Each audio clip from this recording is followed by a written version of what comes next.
Welcome back to Nick's Algebraics. Today I'm going to talk about forces. And as usual, the blank and filled out guided notes will be in the description if you want to follow along. So with me today, we have Random Guy. I'm as random as I've ever been, guys. Here I am. We got Paul. Hello. And we got two new guests, Shawarma and Dubious Guy. How's it going, my people?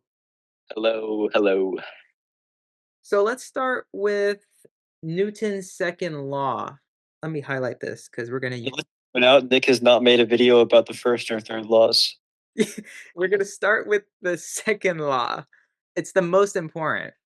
Newton's second law says that the net force vector, this is the sum of all the forces acting on an object. It's equal to the mass of the object m times the acceleration vector.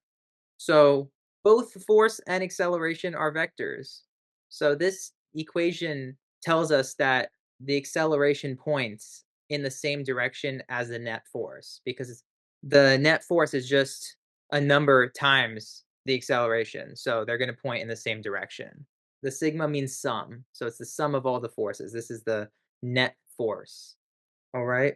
And because vectors can be split into components, we can write Newton's second law separately along each axis. So along the x-axis, the sum of all the force components in the x direction equals the mass times the acceleration in the x direction.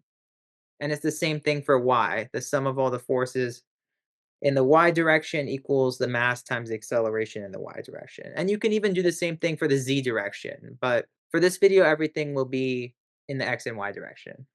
So let's do the first example. A box of weight W is released from rest and slides down a smooth ramp that is inclined at an angle theta above the horizontal. Use a coordinate system with one axis horizontal and the other vertical to determine the acceleration of the box.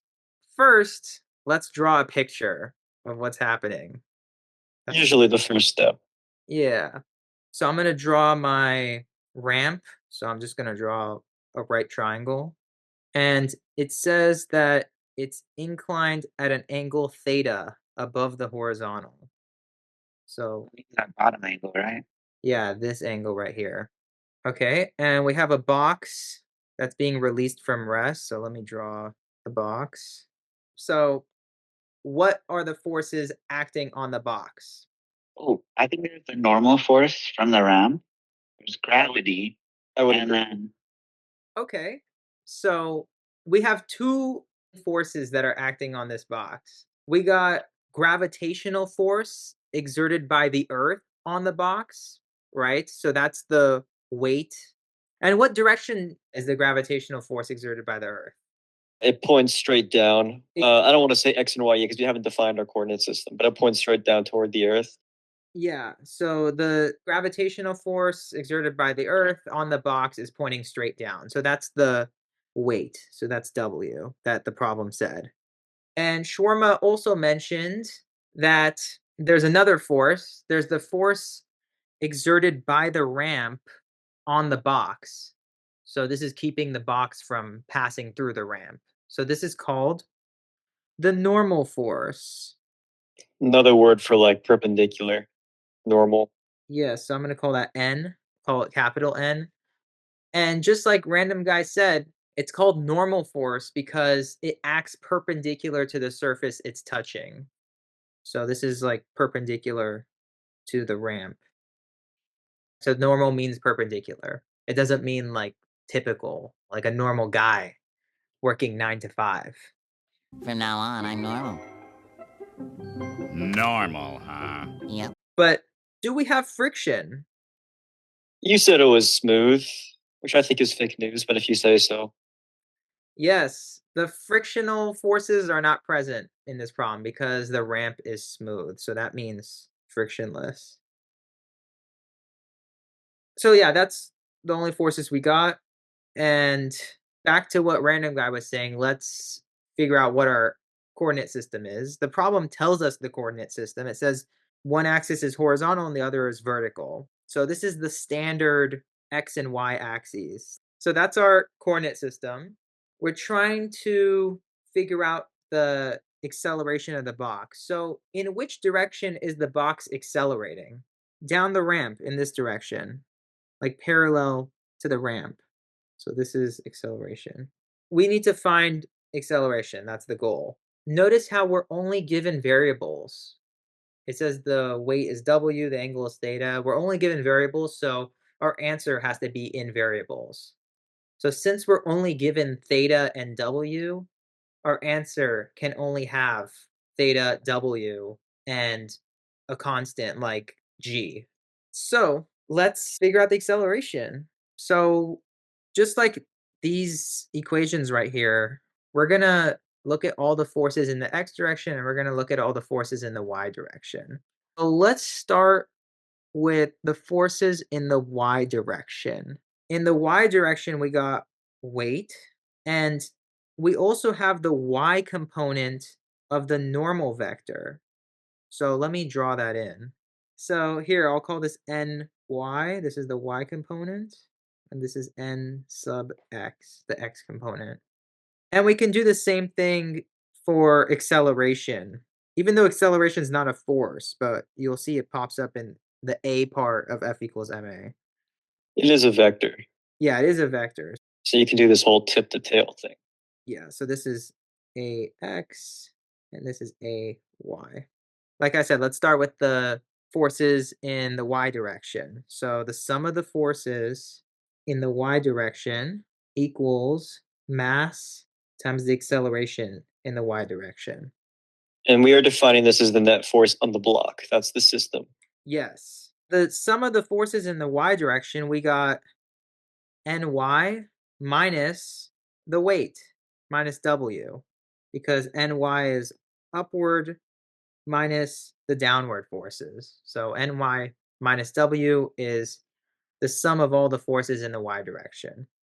And this equals mass times the acceleration in the y direction. But we don't know mass. So let me write mass in terms of W. So we know that W is mass times gravity, right? It's mg. If I divide both sides by g, I'll get that mass is weight over gravity.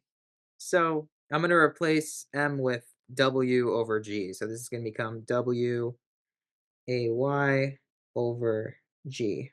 But now the thing is, what is ny? It's a terrible city on the East Coast. Yeah. We need to write ny in terms of n. That would be great. But we need to label some angles. So do we know any of the angles in this triangle? I mean, we know this is a right angle. Let's say I want to figure out what this angle is. This angle right here. I don't know what that angle is right now. And I need that angle so I can write ny in terms of n. What I would do is extend the n vector so it touches this side of the ramp. So this is going to be a right angle. If this is perpendicular to the ramp, then if I extend it, this part's going to be perpendicular. Notice how two of the angles in this triangle right here are the same as this triangle, right? Because this is 90 degrees, this is 90 degrees. And this angle right here is the same as itself, because they share that angle. So if two angles are the same, that means this third angle is going to be the same as this angle here, right? Remember the third angles theorem? So this angle right here is theta. If I draw two parallel vertical lines and it's cut by this line right here, what's that angle going to be? It'd be the same angle. It would be the same angle, right? Remember what kind of angles these are? Geometry was so long ago, man. These are called corresponding angles. Two angles are corresponding angles when they have corresponding positions. So you see how if you look at this point right here and this point right here, they have the same relative position to that point. And we know by the corresponding angles theorem that if two parallel lines are cut by a transversal, remember this line right here is called a transversal. So I if do remember that. if two parallel lines are cut by a transversal, then the corresponding angles formed are congruent. They have the same measure. So this angle right here is theta. Does that make sense? I got super geometry heavy all of a sudden, but anything Honestly, I just memorized the end result of this process and don't even do it when I solve these problems. okay, because for some people they intuitively know that that's theta, but for me I need to like geometrically prove it for me to believe it. I'm not amazing at memorizing it. Okay. Also, we have AY here. We're trying to find A. We're trying to find the acceleration of the box. So let's write this in terms of A. Let's figure out what this angle is. I'm going to get this acceleration vector and I'm just going to put it along the ramp. I didn't change the length. I didn't change the direction. It's the same vector. I just moved it. So what I can do is I can draw two parallel horizontal lines like this, cut by this transversal.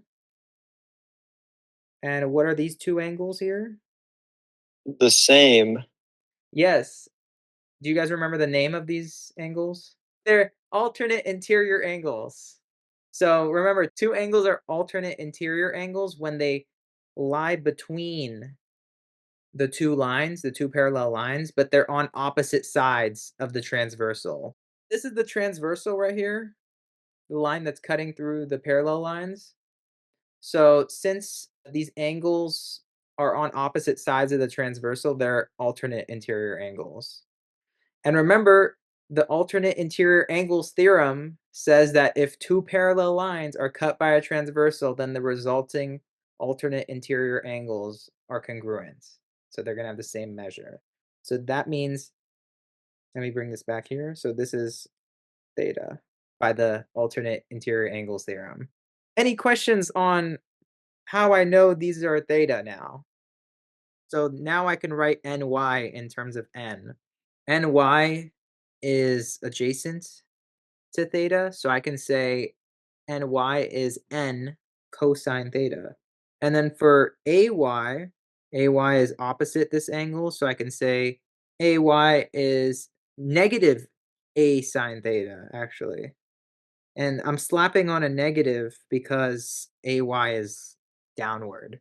So negative a sine theta. Very important to put that negative. Because it's negative again because of the way we did our coordinate system where up is positive and right is positive. Okay, we got a problem. We know theta, we know w, we know g. We're trying to find a, but we don't know n. So Right, so there's two unknowns. we have two unknowns, so we need another equation. So Or just sum up those fx's. yeah, so now let's look at the x direction. So let's look at this. Notice that we have two equations for our two variables, so we can solve for both of them. Exactly. So we can find acceleration specifically. Some of the forces in the x direction. So I'm going to do the forces to the right minus the forces pointing to the left. So we have nx, and that's pretty much it. Nx is the only force in the x direction. We don't know m, so I'm going to write that as w over g. So w ax over g. Let's write nx in terms of n. Nx is opposite this angle, so I can write nx as n sine theta. And I can write ax in terms of a. So ax is adjacent to this angle, so I can say ax is a cosine theta. No negative needed because ax is to the right. So great, now we have two equations with two unknowns. We don't know n and we don't know a. So we can do some substitution and we can find a. So what I'm going to do is I'm going to solve for n here. And I can plug it in here and solve for a. So to solve for n, I'm just going to divide both sides by sine of theta. So I'm going to get n equals WA cosine theta divided by G sine theta.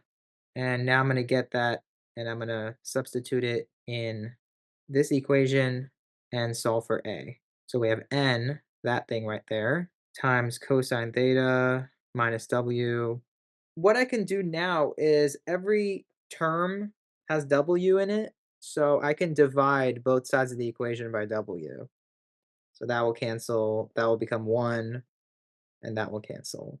And we also have cosine theta times cosine theta, so that becomes cosine squared theta. So we have A cosine squared theta divided by G sine theta. This becomes minus 1 because I divided by W, so I'm going to just move that to the other side. And I'm going to add this term to both sides. So I'll have plus A sine theta over G. And again, I added 1 to both sides, so this minus 1 here becomes a 1 on the right-hand side. Again, we're trying to solve for A. That's why I moved this term to the other side. So I have all the terms with A on one side of the equation. So now what I can do is Multiply by G. sure, we can factor out the A and multiply both sides by G. So you'll have A times cosine squared theta over sine theta plus sine theta. And since I multiplied both sides by G, you have equals G now. I think this is a perfect opportunity to get common denominators. Yes, My proposal is that you make it sine squared of theta over sine of theta. absolutely. So we can write this as sine squared over sine, and you can combine it, and you'll get cosine squared theta plus sine squared theta like that over sine of theta. And cosine squared theta plus sine squared theta, that's our favorite trig identity. That's just 1. So we have A times 1 over sine of theta, and that equals G. And that 1 over sine is also known as cosecant, but it doesn't matter. We can just multiply sine to both sides. Yep. So to get A by itself, we multiply both sides by sine, and you get A equals G sine theta. It's beautiful. It doesn't depend on the mass or the weight, which is interesting. Yes, the acceleration only depends on G and theta. Theta here is going to be between 0 and 90 degrees. So sine of theta is going to be between 0 and 1. So that's going to be Some fraction of G, basically. exactly. Yeah, you can look at the extreme cases where theta is 0, it'd just be flat. The acceleration would be 0. And you can look at the other extreme case where theta is 90 degrees. In that case, it's not really a ramp, it's just like vertical. And then it's just gonna be in free fall. It's gonna accelerate due to gravity. So because sine of 90 is 1, so you get A equals G. So let's do part B now. We're doing the same problem, but now it says use a coordinate system where one axis is parallel to the surface of the ramp, so along the direction of motion, and the other axis is perpendicular to the surface of the ramp to determine the acceleration of the box. So let's draw the picture again. It's going to be the same forces. So this is the same diagram as last time, but now instead of X and Y axes that are horizontal and vertical, I'm going to do parallel and perpendicular axes. It's the same thing as X and Y, but it's tilted. So I'm going to tilt it. Who labels it with what do you, I don't even have words for how horrible this is. Perpendicular and parallel. Like, I get the logic, but you actually named the axes that? Yup. We have the. No. Call it X and Y. No, I already called X the horizontal axis and Y the vertical. We're starting a new problem. You can redefine it however you like. You should be burned at the stake for this. I think it's good to totally distinguish it and use parallel and perpendicular symbols from geometry. No. The way that, let me tell you how we do it in dynamics. My professor just said, and I quote roughly, you are God when it comes to picking your coordinate system. That's what he said. Okay. And you can put X and Y whatever you want. Location is everything. It's a separateness from the animals. Let's do the problem. As Random Guy said, when you're solving force problems, you're free to choose any coordinate system you want. You can tilt the axes so that one axis is parallel to the incline and the other is perpendicular. So that's totally legal. Let's redo the problem with this coordinate system. So we're trying to find A. So let's look at the forces in the parallel direction because A is in the parallel direction after all. So let's start with that. So the sum of the forces in the parallel direction equals M times A in the parallel direction. Okay, so I need to break my vectors up into their components. So the normal vector, I don't have to do anything anymore because it's in the perpendicular direction. So I don't have to break anything up. Acceleration is 100% in the parallel direction. So I don't have to break anything up there. So that's great. But weight, that's downward. So that's not in the parallel or perpendicular direction. So I have to break that up into parallel and perpendicular components. So here is the perpendicular component right here, and here is the parallel component. So we have weight in the perpendicular direction, weight in the parallel direction. All right, so I just broke it up into its perpendicular and parallel components. We need to figure out the angles now. Like, is this theta? Is this theta? I don't know yet. We can actually use the last problem to make our lives a little easier. Do not pray for easy lives. Pray to be stronger men. If this is theta right here, what's this angle right here? Theta. That's theta. So this right here, that's that same angle right there. That's theta because we already know that this right here is theta from part A. And remember what this angle pair is called? These are vertical angles. Remember, if you draw two intersecting lines, the two non-adjacent angles are the vertical angles. So these two angles are non-adjacent, they're vertical angles. And these two angles are also non-adjacent, those are vertical angles. And we know by the vertical angles congruence theorem that vertical angles are congruent. So vertical angles have the same measure. All right, so we know that this is also going to be theta. Any questions on that? Good here. Okay. So force in the parallel direction. The only force in the parallel direction is W parallel. So we have W parallel equals M A parallel. And W parallel, now that we know this angle, we can write it in terms of W. So W parallel is opposite that angle. So I can say W parallel is W sine theta. And we don't know M. The problem only gives us W, so I can write M as W over G. And A parallel, A is 100% in the parallel direction. So A parallel is just A. So we have W. It's nice to use this coordinate system. Exactly. That's the great thing about this coordinate system. We don't have to break A up into different components. So we have W, A, and then over G because M is W over G. All right. So both sides have W, so I can divide both sides by W and it'll cancel. And I can multiply both sides by G, and you'll get that A equals G sine theta, just like last time. Looks very familiar. Yeah. And this is much faster. Yes, this is way faster. Just a couple of lines versus all of this. Like I said, you can choose any coordinate system you want, but So, some are better than others. Some Yeah. are easier. some make your life easier. In a physics test, it's not going to tell you which coordinate system to use. I purposely set it up this way to show that this coordinate system's better for this problem. But how would you know by yourself if I didn't give you part A and part B? I just told you find the acceleration. How would you know that this coordinate system would make your life easier for this problem? Does anyone have any Well, idea? you can just sort of look at which ones are already perpendicular to each other and rather than break those into components, it would be easier to just set those to be the coordinate axes. Whereas like this one, there's only the weight, which has components.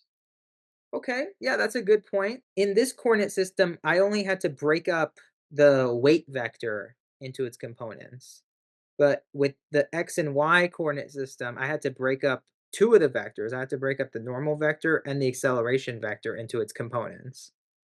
So there's less sines and cosines I have to deal with the parallel and perpendicular coordinate system. So one rule of thumb I have is it's a good idea to align one of the axes with the acceleration. That's going to be the coordinate system that makes your life easier because it's not great to break up the acceleration vector. So I recommend aligning one of your axes with the acceleration so you don't have to break up the acceleration vector into its components.